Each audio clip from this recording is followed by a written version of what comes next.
All right, and welcome to the first episode of Explain It Slowly. I'm FPS Diesel, and today I got a good friend with me. He's very talented, and I love his style. And right before we started recording, I gave him kind of like a backhanded insult, but genuinely I do enjoy what he makes and enjoy the aesthetic he has. Anyway, Kappa, welcome to the show. It's a great honor to have you as my first guest. Hello, it's a great honor to be your first guest. I didn't even know what the show was called until you said it. Oh yeah, I didn't even tell you the name. Yeah, it was a lot of deliberating. You know, I had a couple of other names in mind, and I guess these are I think I have them all saved too. Some of them were really bad. Fuck I don't you, know. What do you listen think of to the this name? podcast. What do you think of the name? All things considered, now that you're hearing it. Yeah, on I mean, the air, so, honestly, it's kind of like a whiplash, but yeah, I think I like it. I may need okay, time that's to good. deliberate with the jury. Figure it all out. Well, okay, so I brought you on specifically because of like what you put in your videos, right? Like I was telling you that earlier. Just like the creativity that you like bring, and you know how to explain, like things that are like very big concepts, very simply, Big brain concepts. and really big brain Big brain ideas. concept for 8-brain people like me. I'm 8 No, brain. but like when I wanted to get you on, it was really specifically because I was watching that video you put out about Jake Paul, not the recent one. The one where you're talking about his scam. Yes. Yeah, The good old and it days. was just like you understand what you're talking about when it comes to like editing and film, and so I just wanted to, really feel it out. I know we have a similar like background. We have, like, strangely similar, like, interests and background, and the whole thing, including what we went to uni for, what we switched to, and when we switched. Well, the only difference now is that you're not in uni now. Yeah, What was the decision of that? Why'd you do that? I deferred because I don't know what that means. it means that I said to the university, no thanks, I'll be back in 6 months. And was that because of the pandemic or? They actually called me and was like, hey, is this because of the pandemic? And I was like, no. If I say no, will you let me leave? Because I didn't want them to be like, actually, we won't accept any reasoning. So I just said no. My workload's increasing, which is technically true, because I just work more. So that's why I left. So you just left to just focus on YouTube. Literally, I think I'm the only person in like all of the YouTubers I know that's still in university. Yeah, there's not a whole lot of people that. I mean, for what it's worth, I mean, you did go, and I mean, it shows that you did learn stuff from there. Oh yeah, but I think when I was thinking of having you on the podcast, you were still in school. Oh yeah. So I wanted to talk about that. But now you can talk all the shit you want about school, so go right ahead. I mean, I thought it's just like because the uni currently that I go to, some units can only be done in certain semesters, and certain units can't be done online, but they won't tell us which ones. So I just thought, fuck it, I'll do it later. What's the rush? So, but the stuff that I did learn at the school, not the online, when I was physically there in the good old days, was very useful if you want to learn stuff. Like, there's not a whole lot. You can learn pretty much anything online. And that's not. You would know that. I know that. I mean, I'm sure a decent portion of our knowledge comes from just physically working on projects. Like, I mean, yeah, for sure. Like, a lot of my practical knowledge comes from, like, the channel. Like, I don't know what specifically your college was like, if it was more based around the technical aspects of filmmaking or, like, the theory, because I technically went to, or I still go to, a liberal arts college. So I have a lot of theory that I have to like sift through. I thought you were going to say something completely different when you said liberal arts college. I mean, it is a very liberal campus, but I went to a liberal college, that's so I learned nothing. But then there was a the no meme like there was this I think it's like a campus reporter or some kind of like web page that just I almost ended up working for them when I used to do politics stuff. But they're basically this conservative outlet that reports on liberal professors being dickheads in the classroom. Jeez. and I had a tweet that went like mildly viral because I talked about my cinema like theory professor saying that the Marvels like Avengers, all those movies are fascist propaganda. Oh hell yeah, man! But yeah, speaking of fascist propaganda, what did you do in the school that made you think big thonks? You know. I think it was just the whole like connecting the dots would be a good way to put it, because I'm going back to the scam video. I referenced the Kuleshov effect quite heavily, and it is one of the better known foundations of editing. But I'd known about it for a very long time. It's a very common thing to learn.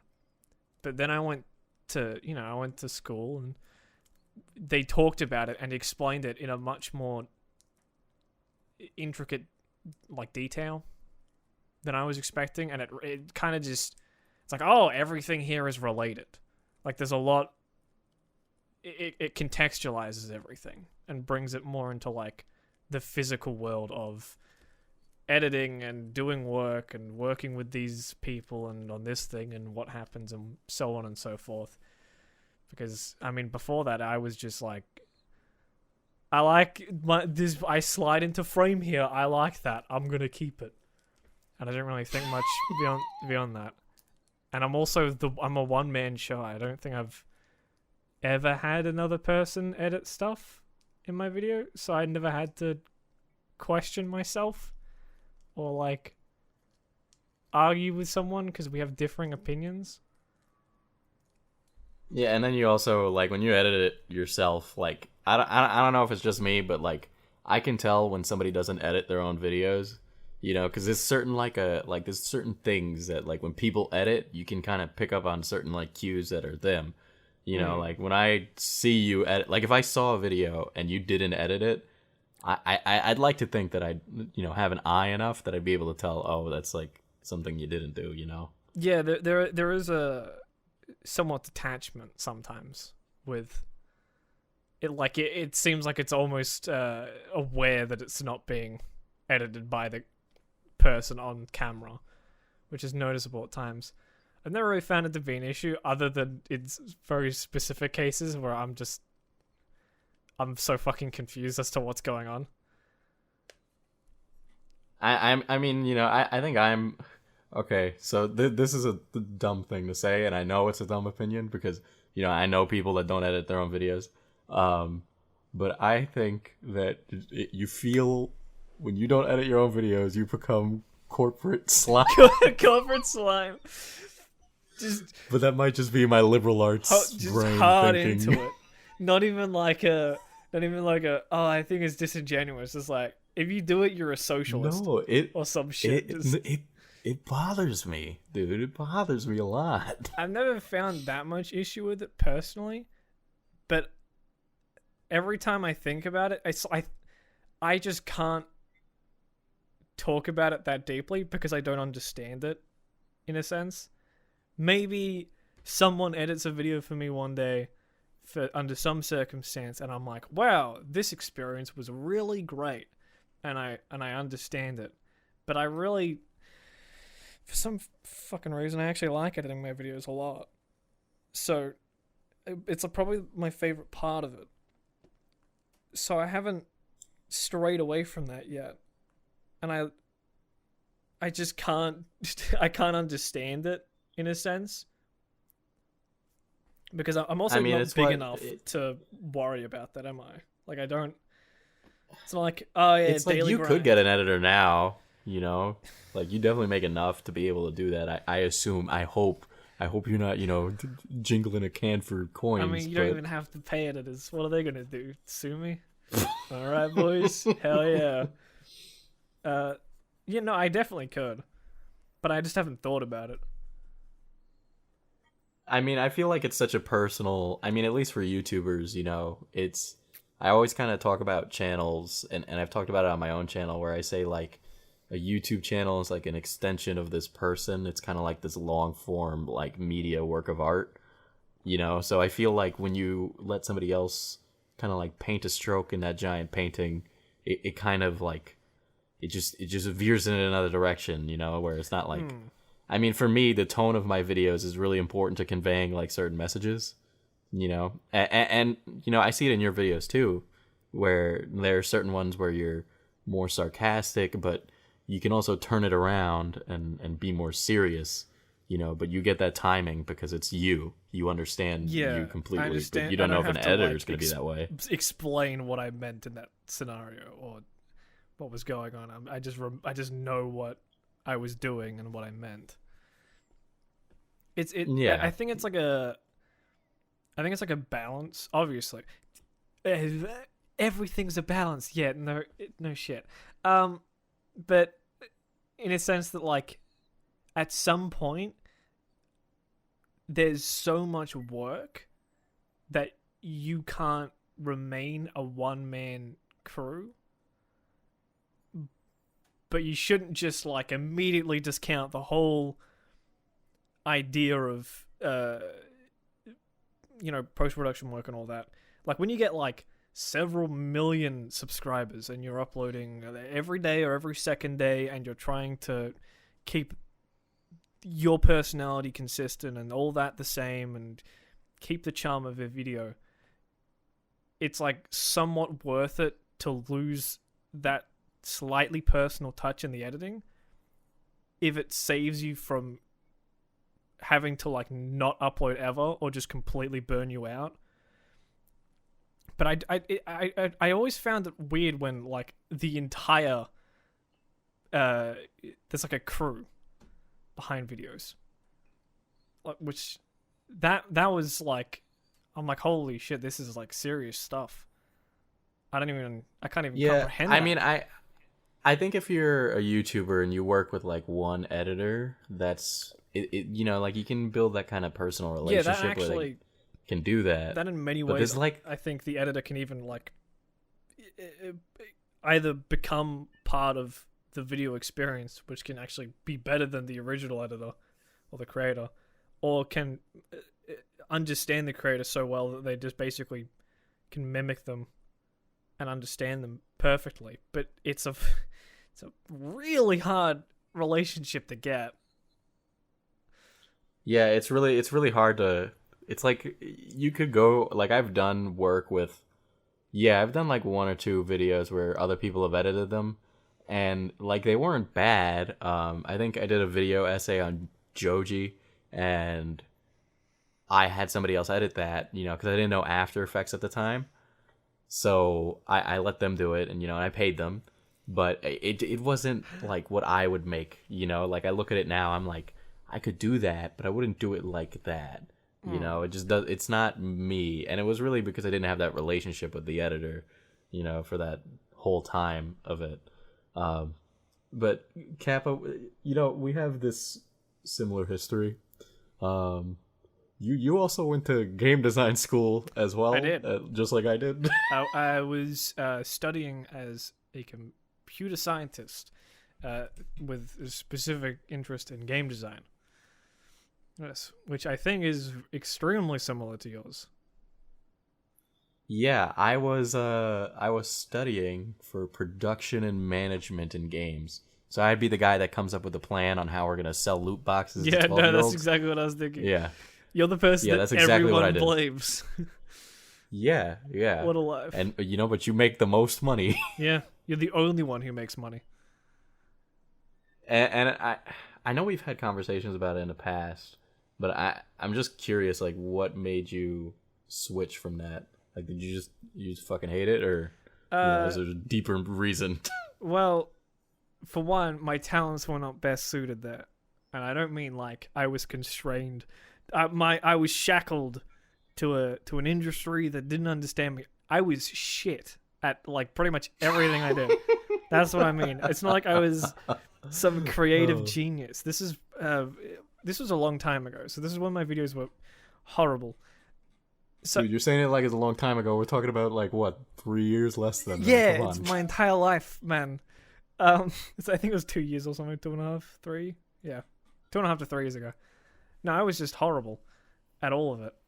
And I just, some of the abstract concepts just confused me, and the literal concepts also confused me. And it was when YouTube started being somewhat successful, meaning like 50 to 100,000 subscribers, it was like a question of, I'm buying this camera, and I have this tripod, and I have this audio recorder, and I'm getting all this equipment, and I'm enjoying myself, and I'm successful, and I do it in my free time, but then I'm also studying to code. It seemed like such a massive disconnect when I could just cheat the system and make my job, like for realsies this time, and then I could just write off things that I wanted on my taxes. Which is, kids, don't follow your dreams because of you'll never work a day in your life. Follow your dreams because you can buy things that you want, and then you can write it off on your taxes. That's what you do. That's how you game the system. That's so true, though. It's so good. I mean, Adobe Suite's expensive. We would know. We're using an Audition. But if I write it off my taxes, it's less expensive. That's the real winner. Me. That's true. That's true. I enjoy, like, I'm a total gearhead.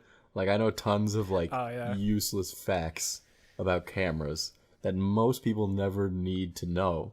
But I love it, and I'm passionate about it, and it overlaps with YouTube. So now I can just write off a new camera on my taxes. Yeah. And I do use it for business. Taxman, who might or might not be listening to this. Yeah, we're not lying. Do potentially audit me. We're not trying to evade taxes or anything. That's not what's happening here. We just happen to be evading taxes. What do you mean? By accident. I enjoy knowing about, like, what's the difference between a full frame, an APS-C sensor, and a micro four thirds. Oh yeah, I've been struggling with that. Like, got the dude, if you haven't, if you're like struggling with like mechanical concepts and cameras, this dude, his name's Gerald Undone. Yes. Seriously, his explanations of things. Oh, you watch him, see? Yeah, no, 100% I watch him. He's so analytical about everything.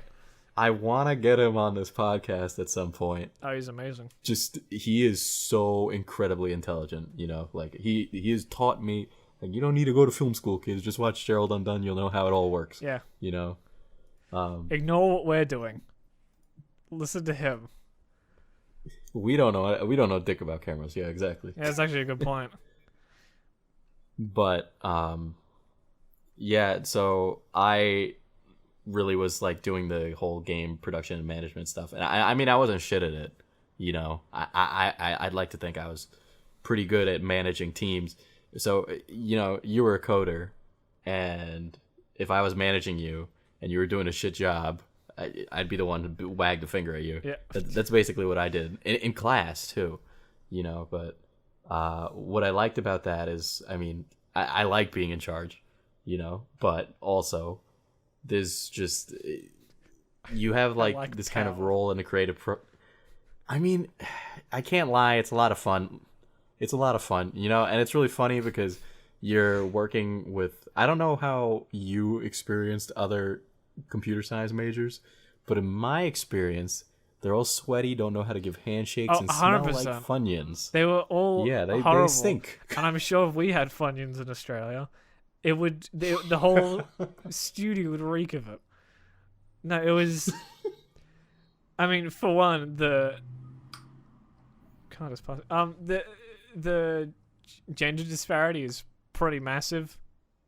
Like, obviously, in every single facet of like computer science, where it was like, I think in my year, I guess, of something like 200 and something students, there was about, as far as I could tell, maybe 5 girls, like maybe, and even of those like like massive majority of men, they all were like the same like age and the same everything. It was weird. It was like talking to clones. It was difficult to separate them in my mind. It's just such a non-diverse field, and it's just some horrible people that just don't understand social norms. Dude, the game industry, like, people, you talk about the movie industry, and it's true, right? Because I hear horror stories about, like, so being in New York, a lot of people move from here into television production and, like, working on talk shows. But in the game industry, the egos are even worse than anything you hear from, you know, like, I worked for Bill O'Reilly and he was a dick. In the game industry, it's like a billion times worse, you know? And then, yeah, the gender disparity is there. And the men simp so hard. Oh my god. It is. I don't know what you saw, but oof, no, I got stories for 100%. years. It was amazing seeing, because you would expect those type of people to be the minority, but they were very noticeable. And all of the people that were like me, that were just like, I'm here to learn Pascal. We all left. We all went away. We didn't go near like, you know what I'm saying? Like, those types of people become what you expect of the industry, because nobody else, the normal people, didn't want to deal with it. So we just like didn't go near them or talk to them, and it's really sad because there were some really, really nice people in my class. There was a lot of people that were just there to get a degree, and like they'd already been coding for years, and they just didn't care, like, about. It's like, oh, whatever. I don't have to prove anything to anyone. Hey, you want some code, man? Here you go. Here's a finished project. I've written some lines here, let you know what's going on. And I'm like, thanks, man. And then next to me is some neckbeard that's playing on his Switch or something, and it was horrid.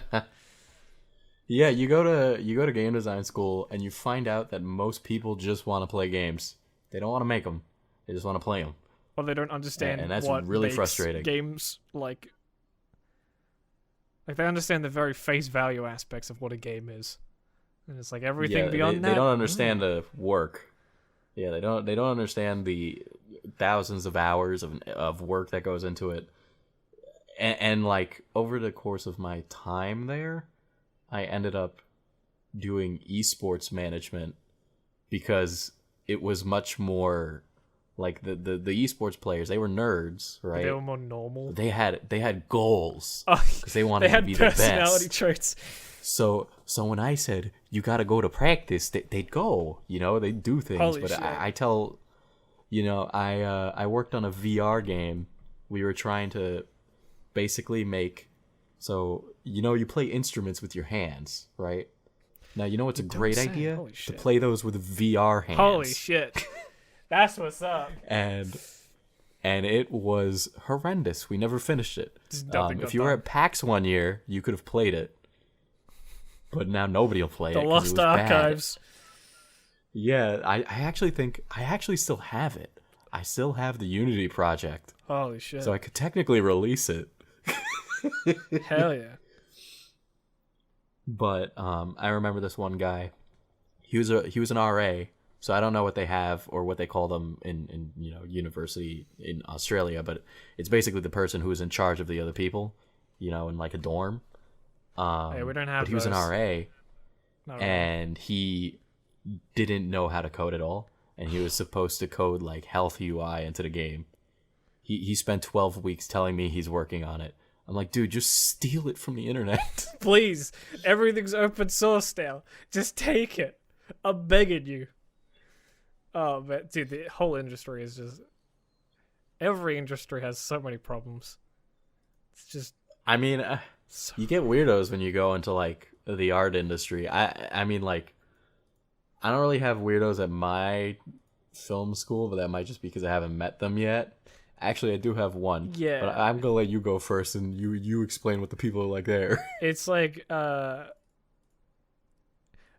will say, since I've started doing film, like, production stuff, everything is significantly better.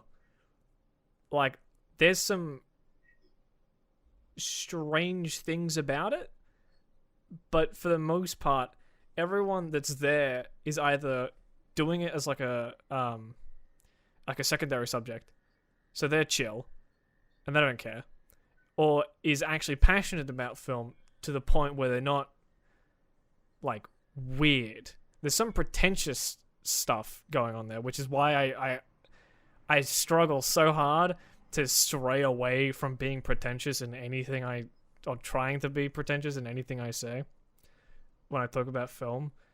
But they're like a vast minority, and for the most part, everyone's fine. And I was so scared that when I had this thought late at night when I swapped to computer science to film, and I just woke up and I just thought, what if everyone's like this? You know, like what if it's all the same?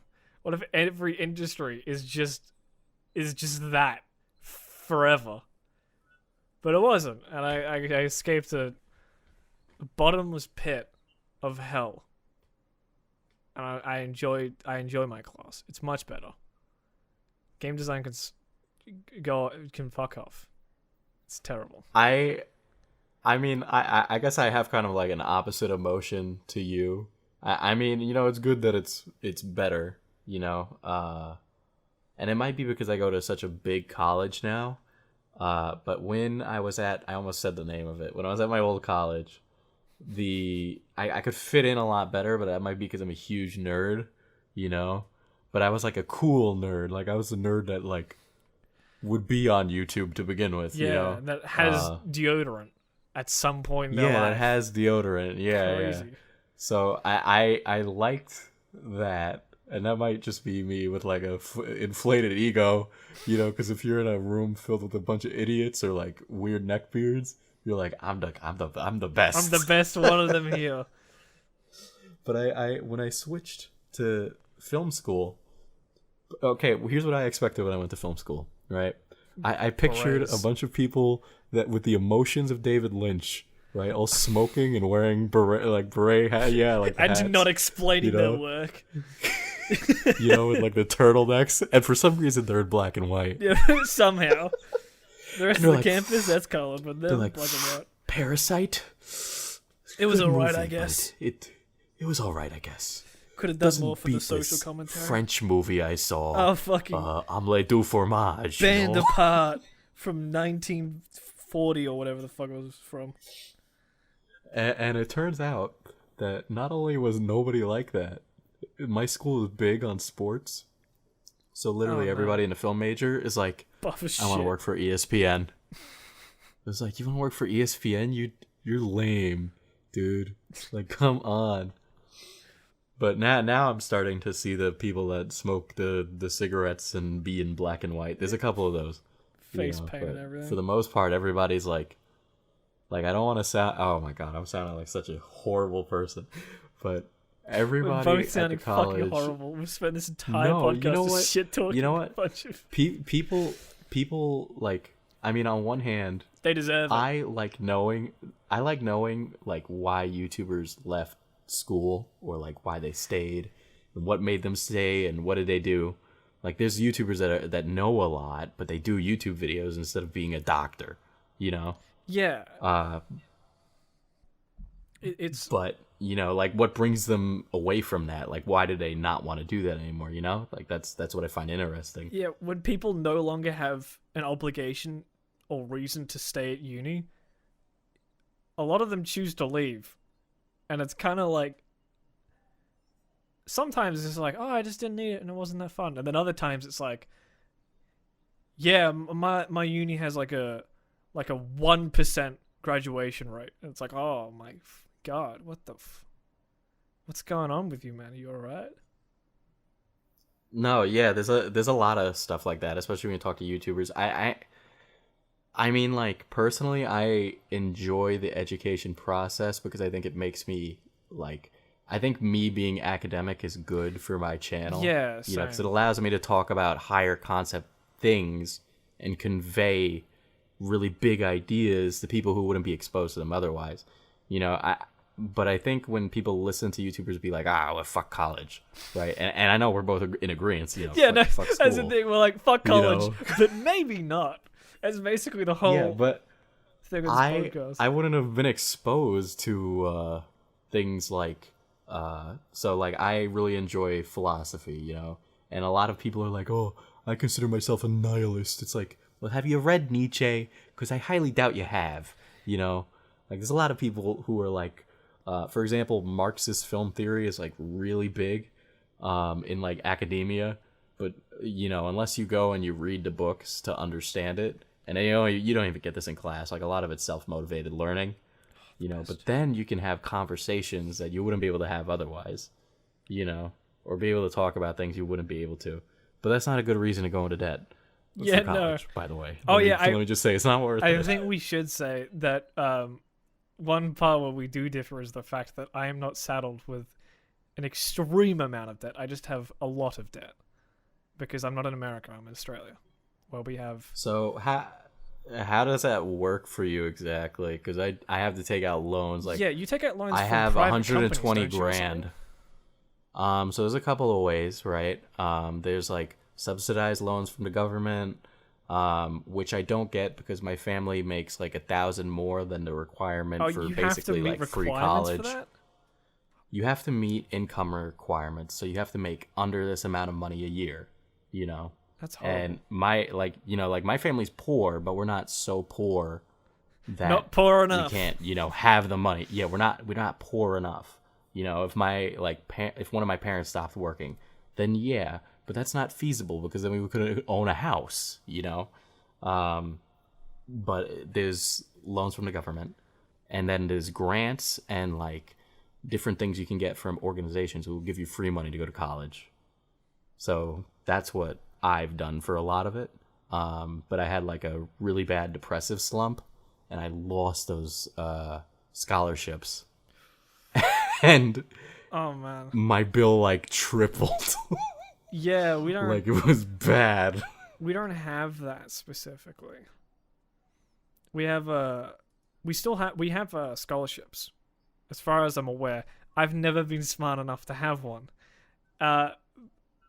But we have, for the most part, what as far as I can discern from anyone else, is just like hex debt, like HECS, and it is government subsidized payments, and also our things are a lot cheaper here, so it's a lot cheaper to go to university, and you don't like the interest is lower, and it's extremely easy to get hex debt payments. You can defer payments not just for like courses, but even like amenities.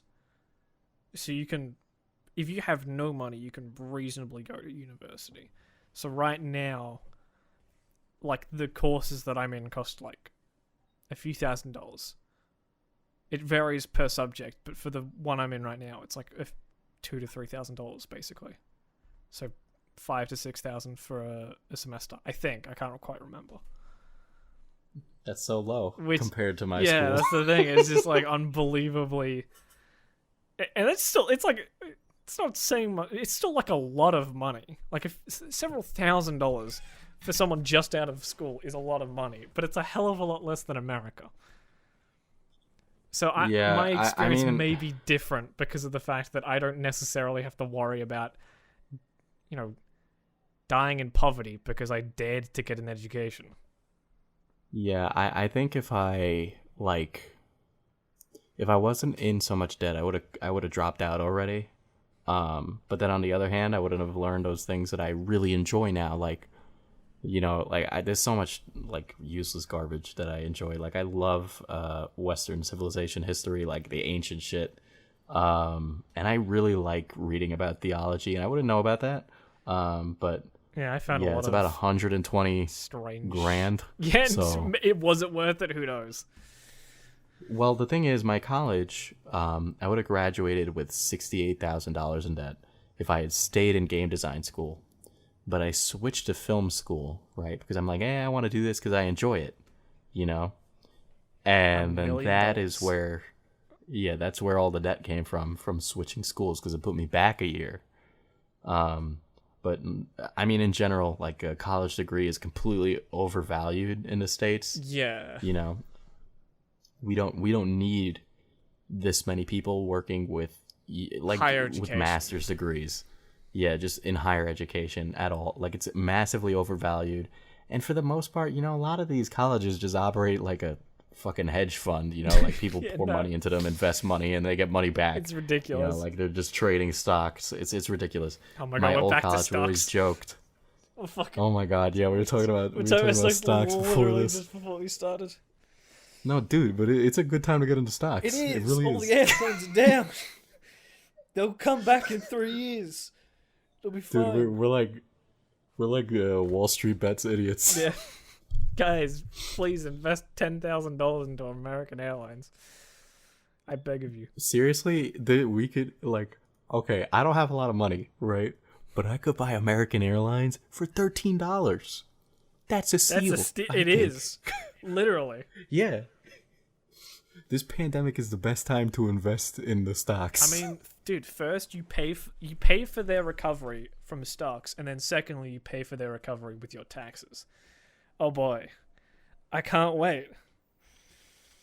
Dude, you think 2020 is interesting now? Wait for the season finale. Yes. Oh boy.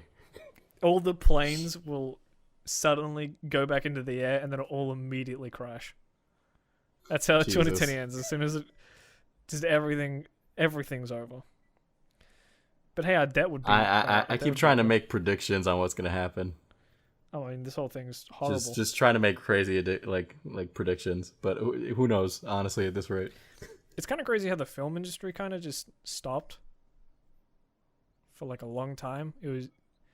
I would have thought that would be like that's where all the pretentious people would be. Where it's like, no, it's my art house cinema, where I must have it filmed exactly today, the way I want, because of the eclipses, or whatever the fuck. Like, super specific pretentious people. But the whole thing just kind of shut down for a while. See, they shut down the film industry because the celebrities kept singing songs on Instagram Live. Yeah, the public backlash just ruined them.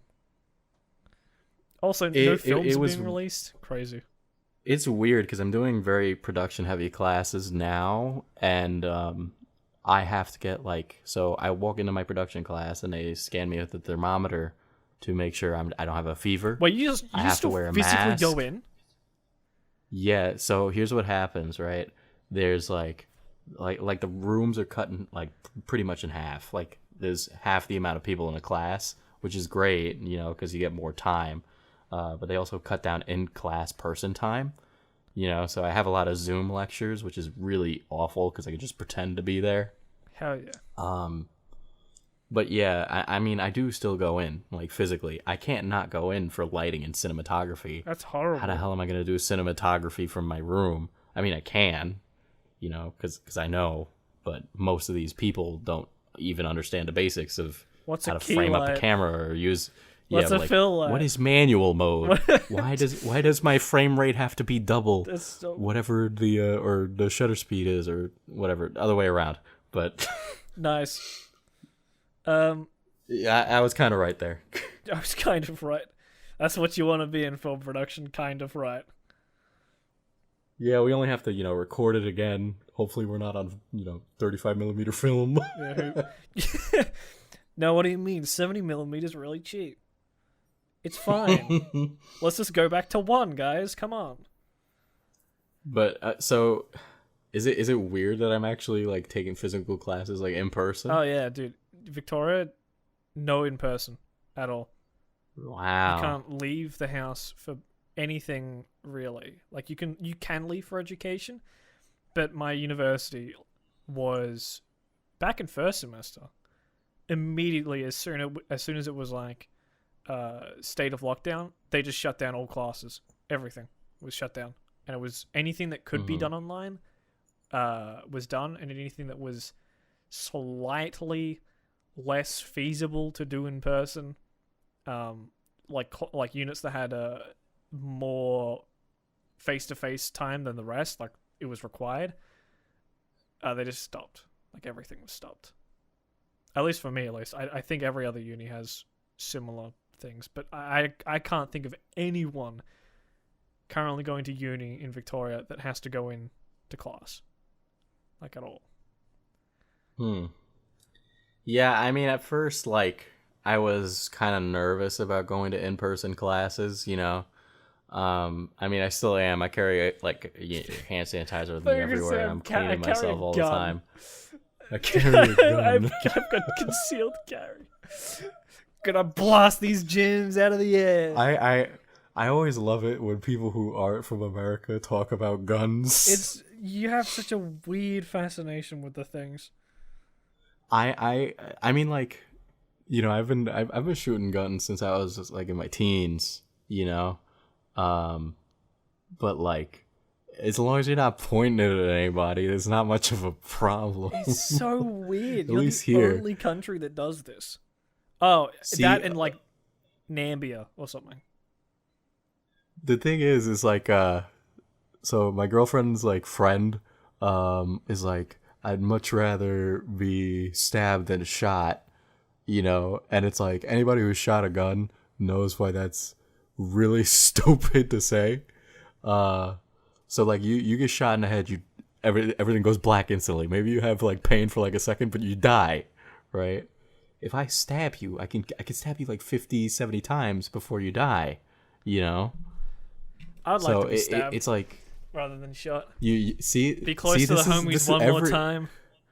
Everybody who's not from America is like, I'd rather, or really, it's rather like it's people who haven't been exposed to guns are like, I held a gun before. I'd much rather be stabbed. It's horrible.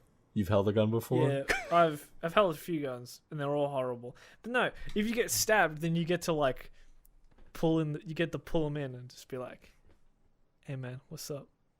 Just give him give him a tight little hug. I think if we moved to swords, it would make it a lot more interesting. But Claymores only. You know, but it's just one of those things where I think it's like, I don't know, like the news plays it up every time there's like a shooting, and so foreigners watch it and go, damn, they're like cowboys in the streets shooting each other left and right. You totally are. 100% are. America is just... I mean, we don't even hear the word guns in Australia. Like, at all. Well, you guys can get guns for hunting out there, I'd imagine. You got, you know... Yeah, it's... the giant like steakhouse out back. 50-50 chance. It's like a fucking Winchester rifle from... before Winchester was a thing. It's got a 50 chance to blow your head off. And that's a majority of the guns that, like, I'll see, you know? And that might just be where I am.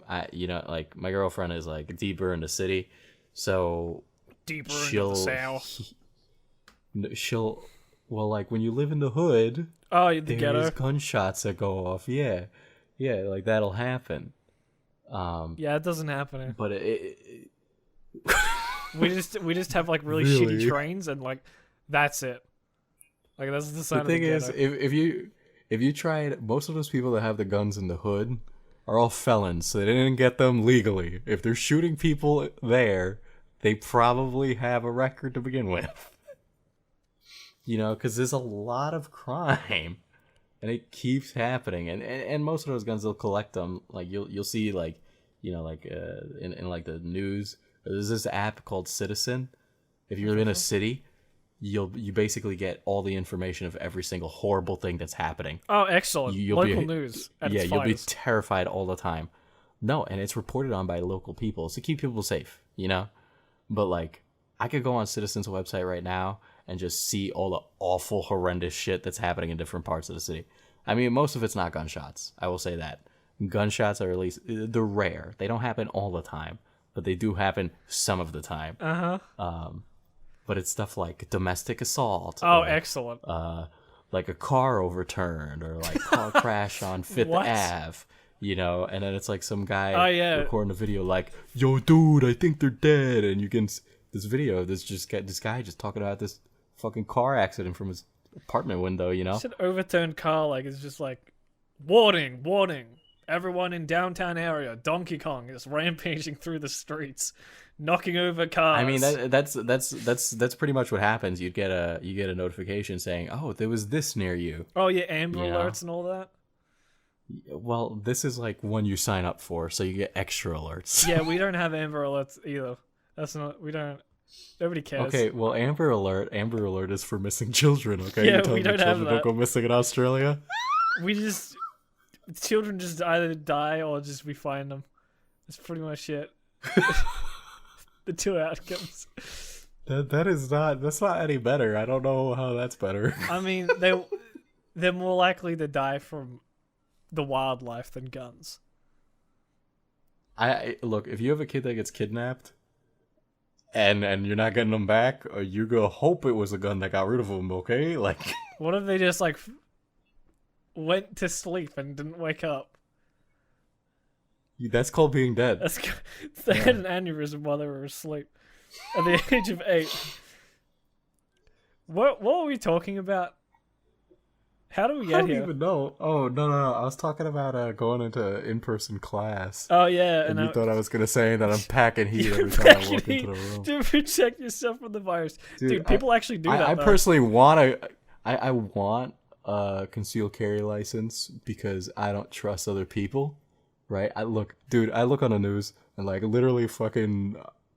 like the craziest shit is happening. How could I not get a gun? Oh, you seen the gun holsters in the on the face mask? There's gun holsters on face masks? Yeah, so like on the right cheek, there's like a holster, and people put their guns in it. So it's the muzzle, it's facing down, and it's just like. Mm-hmm. So like if I was, I don't know, a villain or something, I could walk up behind them and pull the gun out and then shoot them, because. Why are you storing a gun in your face mask? How is that gonna fit? Because guns are only half about protection. These are they're half about showing off. And let's be honest, I think people just want to show off. Having a cool gun does help show off. Gives you I an think ego. part of when I do, get my permit, I want a gun that looks cool. How you as put well skull as and it's gonna crossbones shoot on the it, guy. some flames, get some vinyls in there. I write the names of everyone who I'm gonna shoot on the bullet. You're so egotistical. You write your own YouTube link on the gun. You write FPS Diesel because you got so much of an ego. No, but seriously, like I would get one. I mean, yeah, partially. Part of it is because it's fun. I like to guns go are shooting. cool. I've enjoyed it. Yeah, cool guns are as. cool. All right, but it's really because like you see all this crazy shit that's happening. What if one day it's me or like the other guy? I mean, and I'm in that situation, and it's an awful thing to think about. Portland? But look, if the government's gonna fall apart any day now, I think I'd much rather have a Glock at my side. Was it Portland or some city that just had like government death squads rolling around, just picking people up? That was weird, dude. That's still going that or something. Weird. It's like, dude, Portland, Oregon has just it is like PvP zone. yeah, it's like the PvP fucking zone. horde PvP zone. It's fucking ridiculous. There's a what's his name on Twitter? I think he just got banned on Facebook. He is not a crazy person. Let me just say that. Yeah, I was gonna say he does cover. If he got banned on Facebook, it must mean he's bad, right? I found some great source from Ian Miles Chung, whatever the fuck his name is. This Infowars Alex Jones guy really just has everything kind of like he understands everything. Like, yeah, he's amazing. No, he's kind of like a conflict reporter. This guy, Ford Fischer. Might be pronouncing his name wrong. He's pretty, he's just covering all of it, where there's like on one side he'll be like covering like Black Power protesters. I'm looking at it right now. It's like I honestly don't know what group this is. I've never heard of them before. The something concluded with their ceremonial pledge in a final Black Power chant, and it's like a bunch of armed African American fellows, and like earlier he was like covering a bunch of white nationalist fellows who are also walking around with heat. So like any day now, the PvP zone is gonna be on. Yeah, no, World Raid. It's getting very strange. I love America, man, but respectfully, fuck off. Don't come here. Keep your influence to yourself. I think I love you guys, but like I don't want anything that's happening there to happen here. Thank you. Have a good day. I look like I like to like at least think I know a decent amount about Roman history, but I look at Roman history and I look at this and I'm like, oh man, I'm gonna see something really interesting. Yeah, something's about to happen. Or like the French Revolution, the wealth gap was slightly lower than what it is now in America. It's like that's ominous. That's ominous. Seeing as people are currently I was talking a lot more about wealth I was gap. more like I don't think we're gonna become a dictatorship, knock on wood. But I look at like what the Roman Republic was, and then Caesar came to power, and I'm like, huh, that's interesting. There's a lot of events that are starting to get real familiar. Yeah, and it's like, I guess people would disagree. I've talked about stuff like that on my channel before. I try not to like, because you talk about like America, or like you talk about it in a concept, or like the context of that, and then Americans just instantly go, no, it couldn't happen here. And I'm not saying it is, and I'm not saying the big old DT president of the United States is going to be the one to do that. Or if it's some other nebulous party Donald Trump that is too. out there. The sequel. But this time he runs for the Democrats, bringing both parties down at the same time. He just completely changes everything he said. Nice. But shit, what was I saying? Fuck, Denialists. Can't remember. No, yeah, people are like, oh, it couldn't happen here. And it's like, well, okay, I guess I won't talk about it because most people don't understand politics in America, yet they have very strong opinions on it. And I spend a lot of time making sure I have very nuanced opinions and then not sharing them because most people can't hold a conversation about it, like, especially on a college level. You think college kids would be very academic about it? Nope. No, it's feelings. Not at all. So I usually try to stick, like when I cover stuff that's like political, it's foreign affairs, at least on the channel, because then I could communicate the ideas that I would have communicated about America using like countries. Yeah, through other countries. Yeah. And people will always agree. I've never, like, it's very rare that somebody's like, you know what, North Korea is a great place. Like, who the fuck's gonna listen to that guy? Like, come on. Yeah, right. Bootlicker. Speaking of bootlickers, my guy, Yandere Dev licks feet, and you seem to know a lot about him. Now I don't know if he licks feet, but I know you know a lot about him. Don't put it past the man. I believe in him. I have nothing but faith. I've found this somewhat like he's wormed his way into my heart in a way, because I cover him so much and like read so much about him and all that. It's just like he's endearing in a way, in like the worst possible meaning, and everything he does I just adore. Like, why do you find him endearing? I don't know. It's just like he really just doesn't understand a single fucking thing that's going on. He's like a deer, like a little fawn. You know what I'm saying? That's like it's like if you strapped a flamethrower to a deer. He's just running around burning down forests, and The deer can't comprehend what a flamethrower is. It doesn't even know where it is. If it's attached to it, it doesn't understand, and it's just going around ruining everything. And I adore that because I'm pointing it out every single time, and it still keeps happening. It's also a nice feeling being proven right, like a lot. It doesn't happen very often because I don't make bold claims, but saying something in a video like 6 months ago and then having exactly what I said happen verbatim is a nice feeling. It's a level of power I shouldn't have, if I'm being honest. But you've made a video on it as well, haven't you? Yes, you were in it. Yeah, you made a big one. Why Yeah, claiming that it's I'm paying the my main bills this authority month.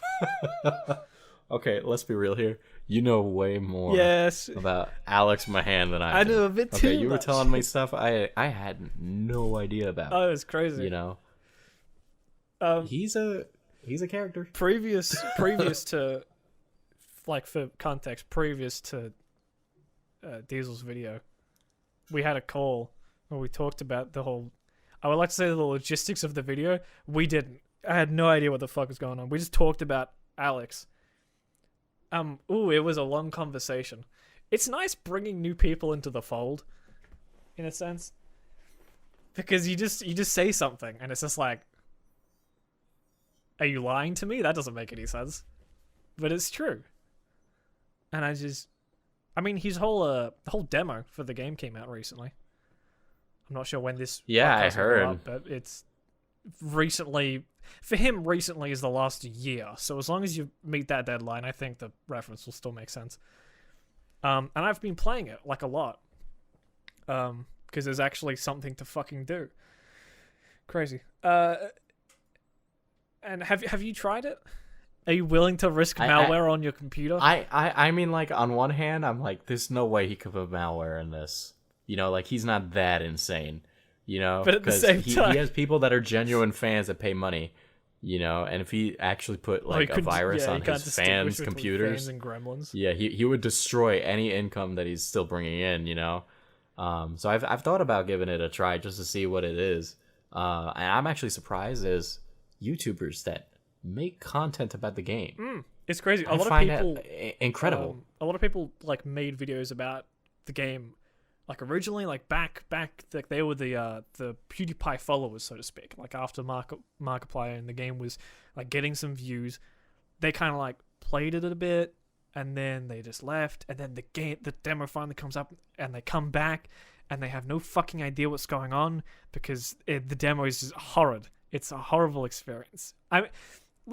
Nobody should be surprised by this. I'm not pessimistic. I'm unbelievably nice, and by unbelievably I mean like it. I can't believe it's not butter.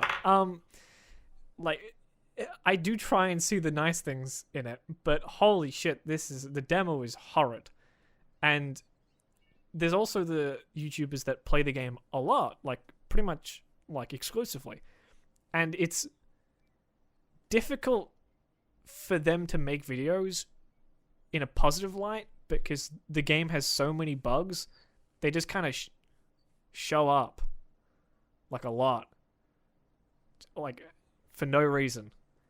And I even got new hardware, and I for my computer, and I just thought this would be a wonderful time to finally play some Yandere Simulator, the official demo. It's come out, all this culmination, and I got high end shit.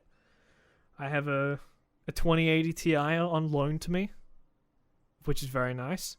I bought a Ryzen 3900X or whatever. Overclocked that. I'm like really min-maxing the whole thing. I got an average of like 5 extra FPS, so I'm living it up. Holy shit. Oh my god. I went from average 62 to like 65 to 66 in most areas, that's crazy. I mean, that's just insane. I didn't think it was possible, but I mean, it does technically scale with hardware, so that's nice. Okay, so you just need like a couple $1,000s on a PC to get it to run, is what you're telling me. But the new Nvidia cards are coming out soon, and I'm hoping that the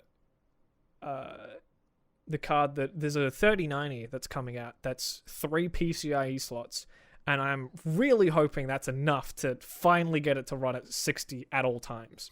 But maybe not. You see, it's because it has ray tracing in it. Yeah. Naturally, you know. Yeah, automatically enabled ray tracing. That's why the performance is so bad. But I had just seen these other creators making content, like they were just doing normal Let's Plays, like, oh, Osana's in, so I'm gonna try and get her to do this thing or do that thing, and it's just like, are you guys like ignoring what's happening? It's kind of like, difficult. How do you do that? To ignore it. I saw one dude. I think his name was something X Kenshin. I can't quite remember, but he didn't touch the game for a very long time. Came back to it, played it, and was kind of positive, and was also kind of confused, and later commented on his video that he's like, I had no idea what the fuck was going on. Holy shit. And for that kind of thing, it makes sense, because he didn't talk about the game for like 2 years. But then there's the other ones that are just like, they know. Like, they have to know. They know. They know. Or, like, they know and they don't care, or they're just already locked into the content that they're making, and their fans don't want to see anything I think else. they're locked into the fandom, Yeah. you know, where they can't like escape it, because he's got a pretty big fandom. For how awful he is. For how A lot close of people to committing a war want crime his he wiener. is. Yeah. He's got a few fans, but hey, what can I say? Charles Manson had a few fans. That's just the default. Yeah, Whenever we're talking about a crazy person, Charles Manson, you know, he had people do things. he was for a him, lovely guy. You know, I think he's just poorly misunderstood. Charles Manson's ideas were pretty good when you think They about were it. revolutionary. I can't wait for somebody to take that out of context. Yeah. I mean, you could just say he had unique ideas about society, and you could. Yeah, Charles Manson, he was really a free thinker. Yeah, he was. He was a free thinker. That was a nice one.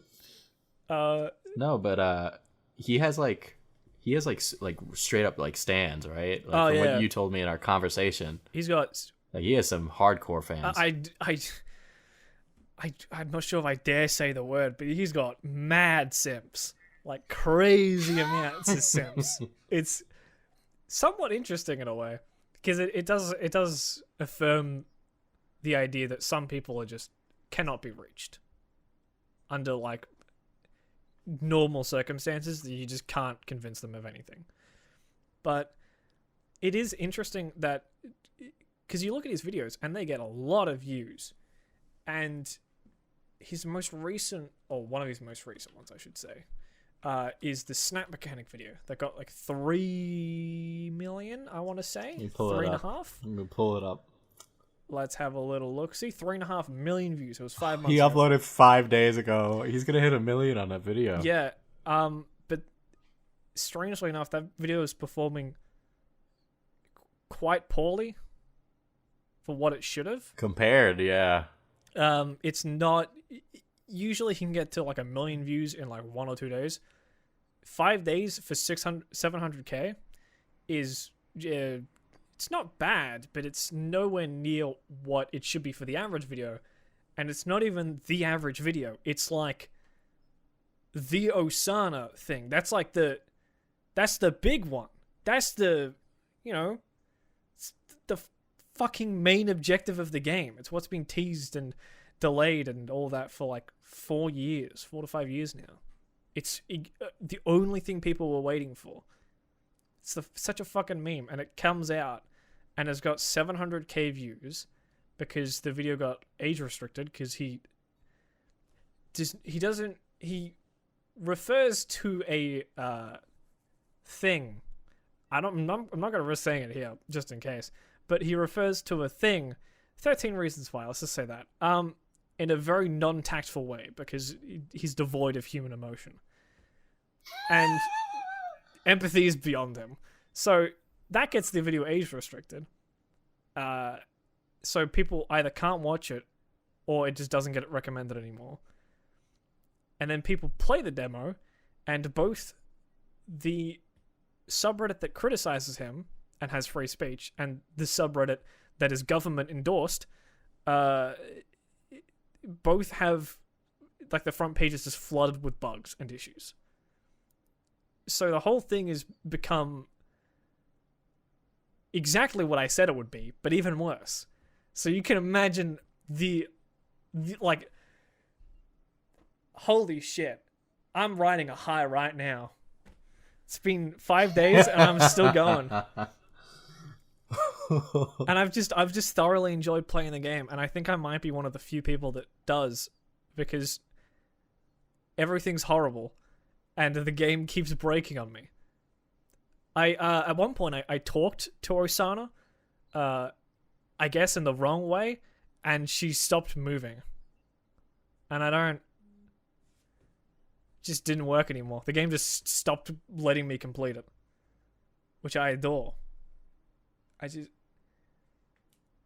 Just how can you not love that? I mean, in a way, it's endearing, you know. But on the other hand, he's also like batshit insane. Oh yeah, he's a fucking nutcase. You know you even saying that, like, oh, like, it's not that bad. Like just that, I could imagine it giving him so much validation. No, I should say he's absolutely horrible, in my opinion, as a person, as a creator, as a game developer. I think there is significant character flaws that cannot be ignored or explained in any sort of way, and there is so much wrong with him. It's genuinely hard for me to feel bad for such heavy criticism, but it's the joy I get is only joy that I should feel, because I cover him as a creator. He's like, I need to write him as like a beneficiary for my financials, because he's given me so much money. There's so much clout and all this stuff, and it's like we have this strange symbiotic relationship in a way, where it's like he does something morally repugnant and incredibly stupid, and I say he's an idiot, and then he turns around and says "nah," and then calls me a gremlin, and we just go back and forth for all eternity. Yeah, he knows who you are, dude. Oh, like, yeah, he knows who I am. He knows you. And he fucking hates me. And oh man. It's great. So when I say... You do get a certain satisfaction from them knowing you, you know? Oh yeah, it's crazy. A lot of the times, it's like, if it's just like some dude. Like, I remember I made a video on Bobby Meisner a while ago, and somehow he found the video within the first 3 hours of it being made, which is insane. But he commented, and it was like, it didn't seem like hateful, mainly because I don't think the video I made was specifically like harsh, but I'm not sure. I couldn't quite remember it. And if I made it today, I'm certain I wouldn't have been anywhere near as mean. And there's like this weird, like, tongue-in-cheek kind of way that we as commentary and all that speak and all this stuff, and it's fine. And like, if the other person gets it, that's like great. But Yandere Dev is just like such a harsh extreme. I don't even have to worry about that. I don't have to worry about being nice. Why should I be nice? He said I was fuck, I forgot the term he used. But somebody emailed him questions on like, hey, what do you think of these videos? And he referenced a few of us, including me, that made videos, and he responded in one fell swoop, just by saying, like, he used a specific term, and it was like, it's morally repugnant or something like that. He was like, it's morally irresponsible to humiliate someone in front of millions of people online. And I just thought, that's amazing. What, I couldn't craft a better response if I tried. It's horrendous. And then the whole He's like, oh, that's so fucked up how you would humiliate me in front of millions of people, even though I have 200,000 subscribers and the millions of people were his fans. But then he also made the video on Osana where he pretty explicitly blamed his own volunteers for slowing down Osana's development, even though they work for free, which I would argue is humiliating people in front of millions of followers. So even when I don't explicitly reference something that he's done, he still proves me right. It's like I'm God, Diesel. I don't understand it. I can't comprehend it anymore. But there's something supernatural about my existence. There is like this weird, like you said, there's a weird symbiotic relationship. You know, I like to think, you know, for most of the time now, I cover creators and like other people, you know, you're making fun of them in a tongue-in-cheek way because they did something a little stupid or a little ridiculous, you know, and sometimes they can take it, and other times they can't, and then you're like, oh, I know exactly what'll get your goat if I just fucking insult you more, if I just do it more. And then you do, and they freak out. Just hurt. You know, I like with Onision, he gets so much like genuine criticism that doesn't bother him. But when you just insult him, what does bother him is when you say his dick is tiny. He's petty and insults. You say, yeah, like he's bad and like ridiculous shit. You know, but that stuff bothers the shit out of people like him a lot. It's you know, great. and it's the same thing for Yandere Dev. You know. Where he just can't handle anything. He assumes it's all the same, so you might as well he treats be really everything reductive exactly about the it. same. Yeah, Great. Like you don't need to be serious about it because he's gonna have a conniption fit either way, you know. Oh, I just remembered something regarding criticism. Obviously, the bigger one is the fact that they're all teenagers, and all that stuff. He did say on the Yandere Simulator subreddit, unless I'm wrong, the official one. I could very well be incorrect. My brain is addled, and everything that he says blurs together. But I'm pretty sure he explicitly stated one of the characters, like, with his own words, voluntarily. This wasn't under duress or something. I wasn't holding him at gunpoint. He, like, explicitly stated that one of the characters was 17. Which is, like, cool. What?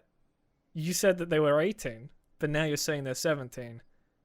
Like, not even, like, implicitly. Like, he's not saying, oh, he's a teenager or whatever. Like, said, hey, Yandere Dev, what's the age of this character? And he said 17. Just straight up. What? Why does he care that much? You know? Like, man, This is all a vanity project. It's a headcanon vanity project, you know? Like any way you look at it, it's either like something in this game is a fetish for him. I'm not sure which one specifically. I'm not sure if he's the self-insert as the love interest or he's the self-insert for one of the character's fictional love interests, or you know, like all this stuff. There's like so many weird ways you can look at it, and all of them are terrible. And it's just, I love it. I love it. I adore him so much. I'm his biggest fan. Someone gifted me a sub to his stream before, like last month. Oh my and god! I was really, man. I'm not a mean dude, but I was really fucking tempted. I was mad tempted just to show up with the fucking sub badge icon, just sneak under and just be like, hey man, what's up? I've thought of like, you know, messing with him before because I've watched a couple of his streams. And I'm like, this could be funny, but I just haven't because I'm just like, he's just like sitting there being like, ooh, boring. Zelda's ass is very tight or something, you know. He's not that boring. I think he's that boring, but he's not like boring. He's not like top tier streamer material. He's like some guy. You know how there's like a billion like streamers. Yeah, it doesn't like, feel like he's a creator. It just feels like he's some fucking dude. Yeah. And I mean, like on one hand, people might like that, but I look at that and I'm just like, dude, man, Like, you could just be a creator, but instead you choose to like just pretend bite the bullet to and be be like, I'm not finishing the game. Yeah, you pretend to be a game developer with a creator as a Yeah. side hustle. But it's just all. It's just like, it's clear he wants to do that, but it's like he's dug his grave already, Yeah. Because he does seem to enjoy streaming, and I don't want to like say, oh well, he can't, because if it's a healthy outlet, sure, go ahead. Everyone deserves a hobby, and If he's not fucking his doll. I really like that his hobby is, like, we don't get to see that much of him as like a person, but I really enjoy the fact that he lets us into his life and shows us how fucking awful he is at Tekken, because I think that humanizes him in a way, and because I've watched a lot of his streams, because every time I go onto Twitch, to like fill the space or something, like I've just finished like writing part of a script or doing some editing or whatever. It's about midday, right? I've had lunch, and every single time he's online streaming, because he streams at 12 midday to 3 p.m. for me, which is, I don't know if you know this, perfect. It's perfect for me. It's like exactly the time that I have for break. So occasionally I just pop in, and it's just him fucking around in a puzzle for like 2 hours, or just spamming the same moves over and over again. Like, damn, it's so good, man. I love it. And then people give him money. I mean, like, whenever I've watched him, he's playing like single player games. So I haven't seen him play fighting games. I'd imagine he's bad. I can't imagine he's good at any of them. Fucking awful. Because I was watching him, I got it just reminded me of like because I was watching him, I got recommended Lost Pause's stream. Are you familiar with my boy Lost Pause? It sounds familiar, but yeah, I did a video on him because I found out. So I was like talking with. Guy. Yeah, I was talking with my girlfriend about him, and she's like, I don't like how he talks about women on his channel, and, he's, like, really creepy about it, and he, like, talks about hentai a lot, So I went and I checked him out, and it was weird, dude. Yeah. Like, I get it, that, some people like some fine dojins in their life. I'm not going to tell a man of culture that he can't enjoy his culture, but he was getting on, like, that stuff didn't bother me. I understand if some people are personally turned off, but I went to Twitter, and he does not shut the fuck up about his girlfriend. I think if there's one thing that these people tell us, like Yandere Dev and all that, is that anime is a curse. Maybe we should bully Something people about anime just makes people really horny. Yeah. Like, Yandere Dev's like, I'm going to dress up my waifu as every single one of my waifus. It's like, okay. Or like the way he just talks about his fictional characters that he's created, and it's just like, oh, I don't. You could just not be weird, It's like it's really easy. Just don't. Oh man, I love him so much. It's just something I always like to joke. I'm like, look, I might make commentary videos, but at least I'm not an anime YouTuber, because just the stuff that happens in that like community is bananas. I don't know, yeah. There's like, out of every single one I've seen, there's like a few good ones, and then it's just like they do well for themselves, but their follower like count is just like a pittance of. Because I didn't know that anime channel like they're just fucking massive. They're huge.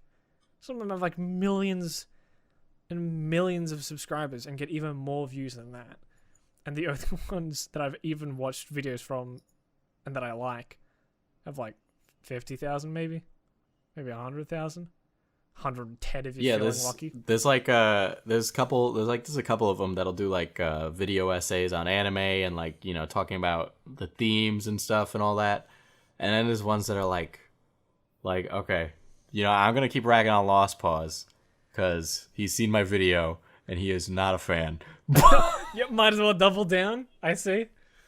No, dude. It was like he was talking about like his girlfriend's like thick thighs and shit, and it's like I get it, you love her and you enjoy her and whatever, but it's like you don't need to be so horny on main 24/7, horny on dude. main. Like, yeah, man, he's got a here's one. His Twitter's just filled with all these like they read like role plays. So he says, me. So when or if we get a husky, I want one that has white or blue eyes. Ashley, that's his girlfriend's name. Why? Me, because I'm going to name him Dragon, and we'll have a blue eyes white dragon. Ashley, oh my god, yes please. What the fuck? And they all read like these weird like little role play moments. He's got like tons of like horny tweets though, that if you just go back through his Twitter, it's just mega horny, like all the time. I'm trying to find one now, but it's kind of hard to pull that up. Just go watch my video on it. For the people listening. Twitter is great. Twitter's amazing. But he's got like 1.5 million, and he like reviews anime memes, and that's it. That's it. Nice. That's it. I mean, I don't want to be mean, but yeah, that's about it. God. Twitter really gives us anime just makes you horny. Yeah. Twitter gives us the ability to, you think a YouTuber's normal, and then you just go on their Twitter and they're just mad horny all the time. I'm really glad Yandere Dev doesn't use Twitter. Have you had that happen where you've like had a perception of a YouTuber and you go on their Twitter and you're like, oh my god. Oh, it's great. Sometimes they're like a lot more intelligent than I thought, and then other times it's just like, I want this person to step on me, and I'm like, crazy. Nice work, dude. Oh my god. No, there is a lot of like, there's a lot of influencers who get on Twitter, and it's like one of two things. They're either like I try not to be on Twitter, or I just try to tweet nonsense now because I gotta keep my engagement up. But it's either like I'm really political, but only on Twitter, and then I make like, I don't know, fucking Minecraft Let's Plays. It's like, where's the overlap in the audience there? Just absolutely nothing makes any sense. Twitter's for being horny or being angry. That's about it. You can be... Shame Yandere Dev doesn't tweet there. Yeah. I would actually... Do I follow him? I don't think I do. He might have you blocked. No, he doesn't. He's too much of a coward. It would give you too much satisfaction. Yeah. It really show the power you have over play into him. my hand perfectly. Little does he know, I'm an old school Yu-Gi-Oh vet. Are you planning on doing, like, you've been playing a game? Are you planning on doing a video? I don't do this for fun. I'm not insane. I've already like. Well, I don't know. Maybe you were curious. Like you say, you are obsessed with him. Yeah, I am. God, please, man, just please notice me. No, I have been playing it, and I have been writing a video, and it's difficult to express how horrible everything is with words. The curse of the modern era. The curse of the modern era is some guy not wanting to write a script for his imaginary job. It's not imaginary. It's just fake. It's don't call it imaginary. It's really difficult to describe our jobs, isn't it? Most people, like most YouTubers, lie. Yeah, I lie. I don't lie anymore. I don't care. I know what I am. It started off as embarrassment, and then I just decided I don't have, I don't have time for this anymore. Like, I'm busy. I got shit to do. I can't explain the intricacies of the algorithm to you. I got to like eat and like sleep. I got to spend like 3 hours explaining what YouTube recommended means to someone. It's just not worth it. I just say like I'm an editor or something. Yeah, that's the one I always hear from other YouTubers. When I was in Colorado with Brandon, we were like sitting in the back of this Uber, and this old lady was driving us, and she was like, "Oh, what do you kiddies do for work?"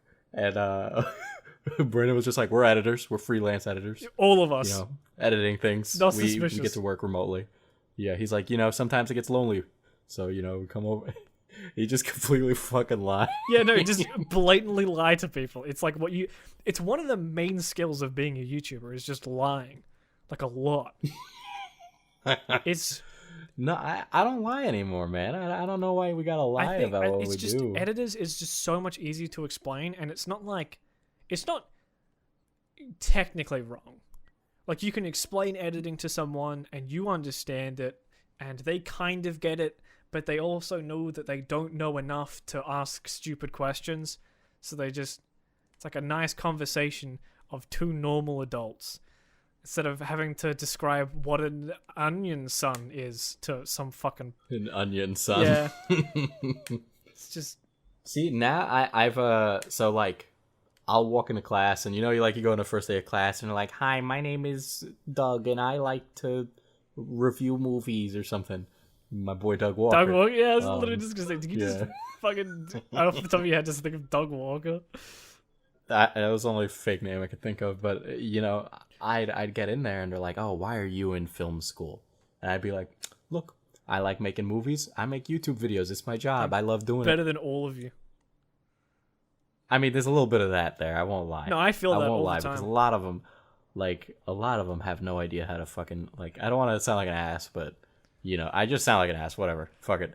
But no, make they fun don't know how to of the edit at people all. who are going to an education system who don't know what they're doing. Let's do it. Yeah, let's just that's dogpile them. It's true. You gotta like, if you're getting into film school, you gotta already know how to make movies. I do find it like strange how some people know a lot, like insane amounts, and then some people don't know what a camera is. Because it's like, what? And yet they're there anyway. Yeah, like what? I don't even care about, like, it's like, oh, I don't care if you're wasting my time. What are you? How did you get here? Like, what drove you to do a film study course if you don't know what a film is? Are you just that, like, free-spirited? No, they expect school to spoon feed it to them. It's just... They really do. And for the most part it does. But if you want to work in, like, the professional field, oh, you gotta work outside of class. Oh, yeah, you gotta... It's like coding. You just gotta... You gotta actually give a shit. You gotta code in your own free time and do your own projects. If you're doing film, you have to do all this extra work and stuff. All those great directors you love, have been loving movies and doing things about movies since before they were college age. Yeah. They didn't just magically get lucky either. Like, a lot of them worked really hard to become a director. That you gotta really travel up a chain to get to that position. You don't just... Like, Christopher Nolan didn't just appear one day.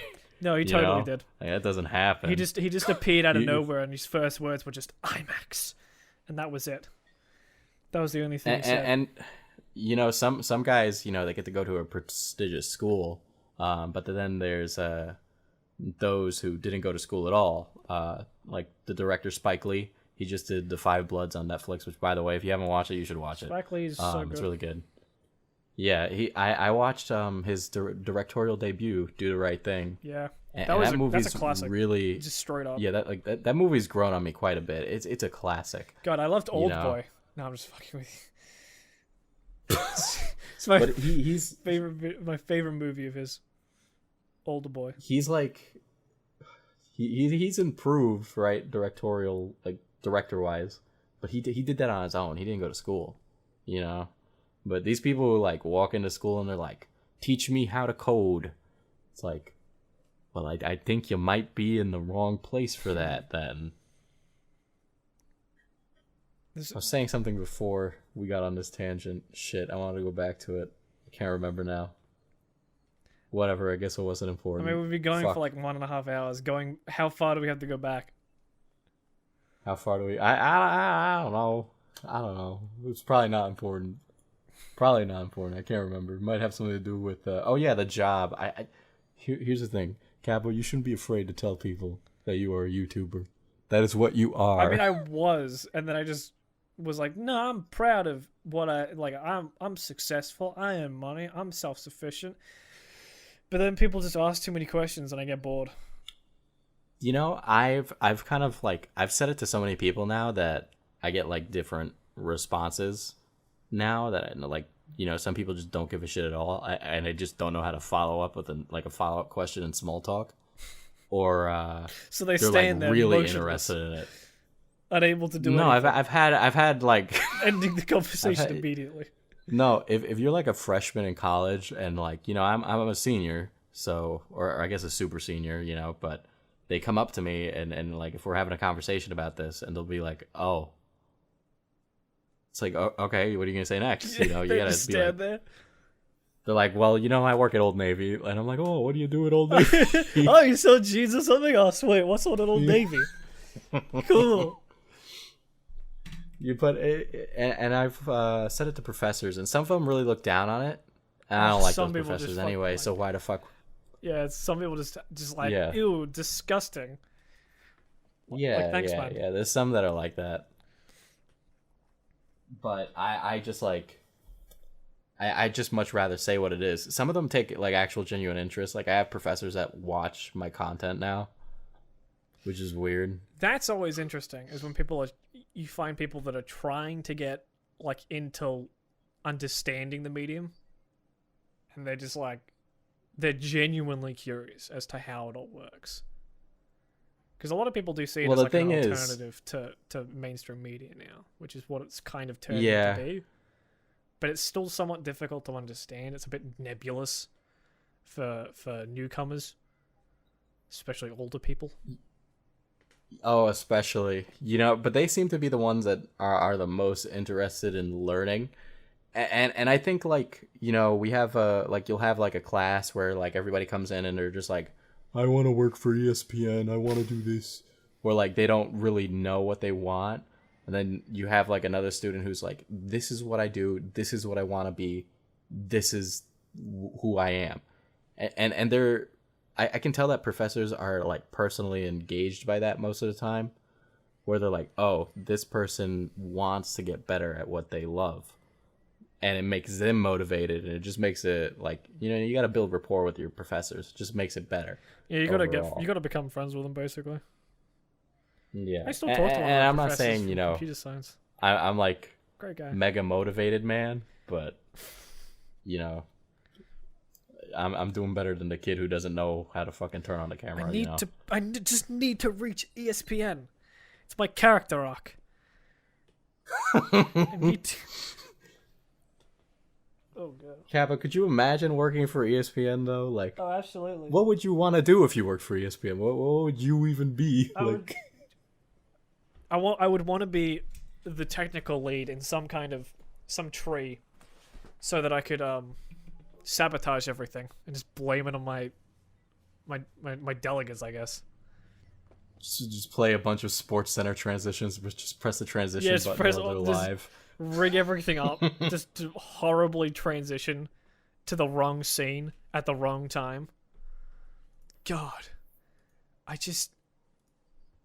spreading chaos. No, but would most be of such them, a fun job. most of the guys that want to do that, they want to be the fucking host. Yeah, that's not gonna happen. Yeah, it's not gonna happen. The hosts at ESPN It stay does. there until they die. They're like horse racing people. They, like, the people that call horse races. I don't know what their actual name is called, but they're basically like them, where you get into the job when you're about 24 after spending the last 10 years of your life dedicated to it, and then you stay there until you're 95 and then you die. That's like ESPN workers. Like that. Is John Madden still alive? I don't know if John Madden's still alive. He is. Yeah. All I remember, like, all I know is like the Sports Center like caster guys. I know that like that black dude who does the basketball. Yeah, he's know in a any lot of of them. memes. He's in a lot of memes, and then there's that old dude who's also with him. I don't know what they do, but I see them all the time when we're talking about basketball. Like, so I assume they're like analysts, and they run like a show where they talk about like basketball drama, which is really funny, by the way, because it's just complete nonsense. This makes no sense. It's completely pointless. I mean, I assume it matters to the people who are really interested in the sport, but I just do not care. like at all. But I if these guys care and they want to be host, they should not be in film school. Probably, I think they might do better if they do something else. No, I want to be the because they're ESPN gonna guy. learn all these useless skills. I want to be him.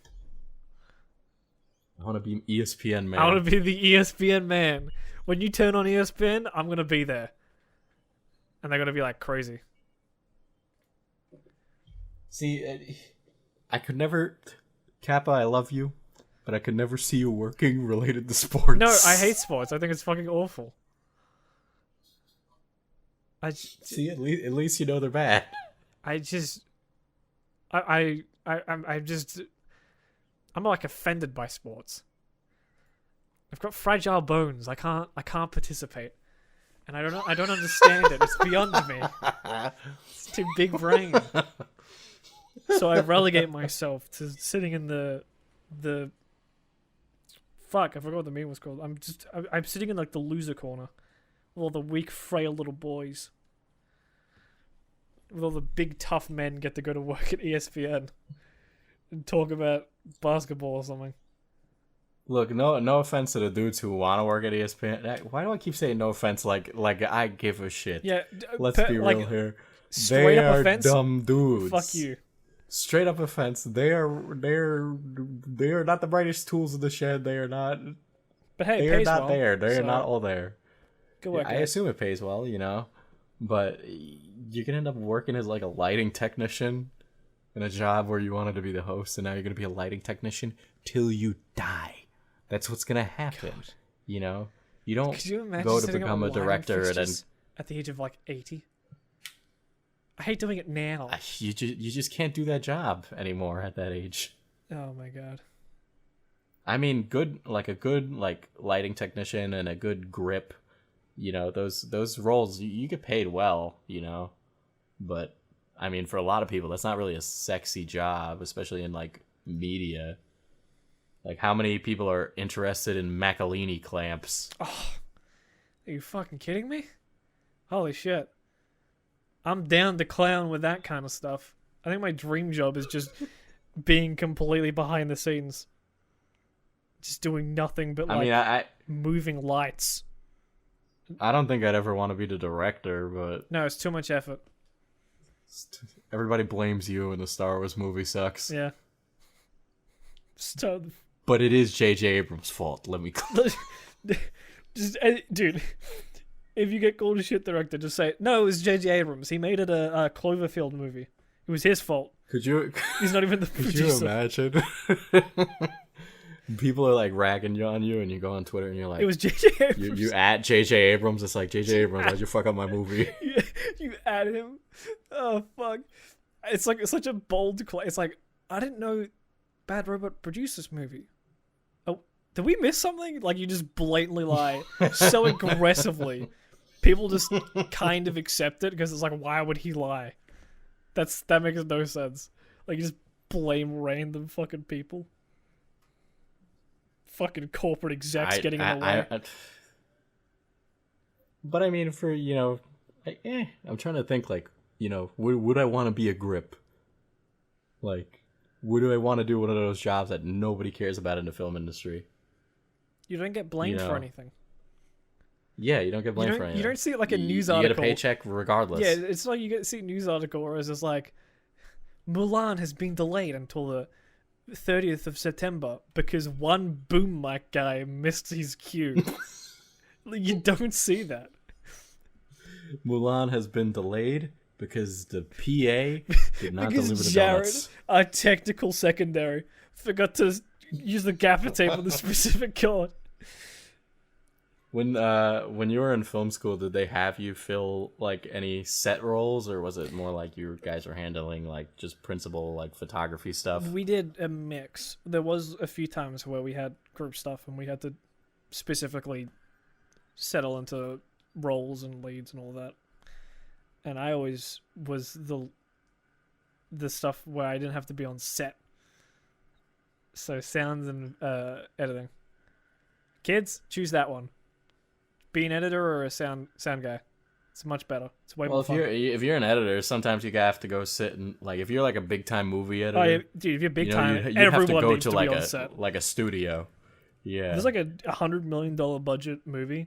Every single person needs to be there. The fucking producers need to be there. Like, at every single second. It's insane.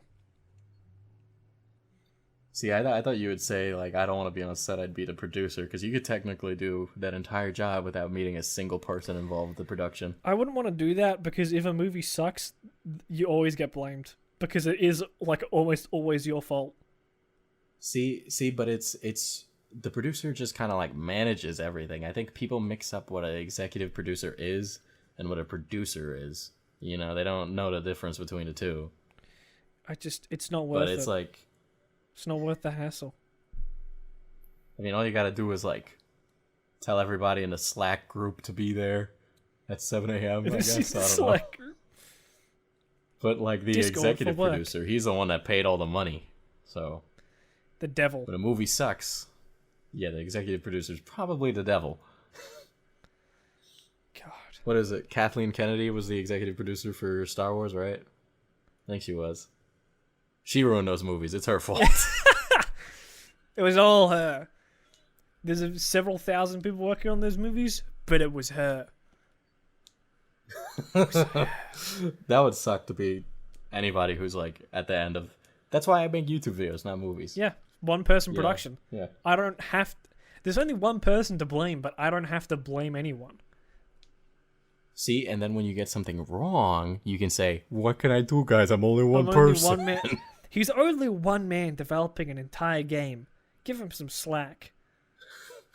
That's what we call a. That's what we call a reference to Yeah. ourselves. Well, I am looking forward to the new Yandere Dev video, and Kappa, I appreciate you coming on and being the first guest The first to explain it slowly. Yes. I bless you for your presence. No, but genuinely, I enjoyed this conversation quite a bit. I'm glad Yeah, it was fun. you could be here. I appreciate it. Is there anything you'd like to plug? I mean, I assume most people here already know who you are, but Yeah, well, you know, if not, I hope who are Yandere you? Dev sees this. I hope he's a fan. I hope he he's becomes. gonna a make fan. an exposed video using this podcast. God, where he's just said it's all fake. Look, and he cuts to a clip of me just saying, "God, I'm such a massive fan of Yandere Dev. I love his work so much." That's the final message from me. I love Yandere. But yeah, Dev.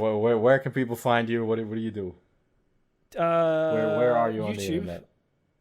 and the other things.